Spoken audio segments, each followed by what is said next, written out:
হাংকর সদর conference hall নগ করোনানি তঙ্গুর মতে কক সালাইমুঙ্গ আচুক জাখা পান্ডাবা থুংমন্ত্রী Manoj Kanti Deb Ambassa MLA Parimal Debbarma Raima valley MLA Dhananjay Tripura SP Dhalai Kishore Debbarma Dhalai হাংকরফা গুবিংকর ময়ূর রতিলাল নখবৈ তংবাইখ্যা কুবুনি রক পান্ডাওয়া হাস্তে চামুং শিকলা হামকারি মন্ত্রী মনোজ কান্তি দেব ককলাম নারকথানি দলাই হাংকরনি করোনা আকারমানতে কাহামকে নাইকুলি নাইচেকनाय aboni logi logi hatini mani khonini rangmarini dor rokbo naikuli nainani dagimor gkha tei dolai hangkoro 18 ni simi 44 umor rokno vaccine rinani teibo salaijakha এখন রাজ্য সরকারের পক্ষ থেকে প্রতিটা ডিস্ট্রিক্টে কোভিড-19 পরিস্থিতি নিয়ে একটা বিশেষ কমিটি করা হয়েছে। আজকে ধলাই ডিএম মিটিংয়ে আহ্বান করেছেন। এই সঙ্গে আমাদের অন্যান্য এমএলএরাও রয়েছেন।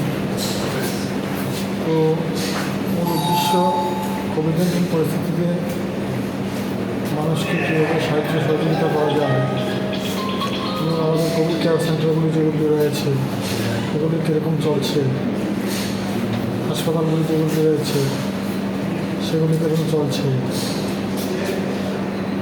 এই সকল বিষয় নিয়ে পর্যালোচনা। তৎসঙ্গে আমাদের যে বাজারে যে এসেনশিয়াল কমোডিটিস আলু পেঁয়াজ থেকে ধরে অন্যান্য দ্রব্য সামগ্রীর অস্বাভাবিক মূল্য বৃদ্ধি যাতে না ঘটে সেগুলি দেখাশোনা। সব মিলিয়ে আপনারা জানেন যে লকডাউনই চলছে। লকডাউন করা না হলে এটা বেলা 12টা পর্যন্ত যে কারফিউ লকডাউনের মধ্যেই 12টা বছর পরে বন্ধ হয়ে যায় দোকানপাট।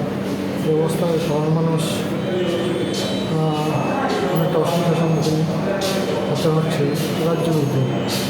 এটা আমাদের ভালোর জন্যই করা হচ্ছে, যাতে নতুন করে কেউ আক্রান্ত না হয়।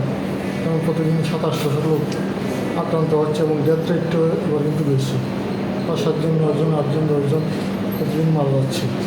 তো এই সকল বিষয় নিয়ে পর্যালোচনার জন্য আজকে মিটিং। গতবারও আমরা কোভিড-19 পরিস্থিতিতে 3 দিনটা মিটিং করেছি। এবারে কারি অঙ্গ হিসাবে আজকে প্রথম মিটিংটা করা হয়েছে।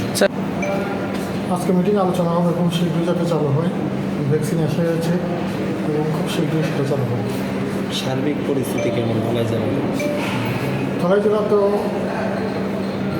করোনা রোগীর সংখ্যা উদ্বেগজনকভাবে বাড়ছে, কমছে না। যেটা কমছে যে সেটা নয়, বাড়ছে।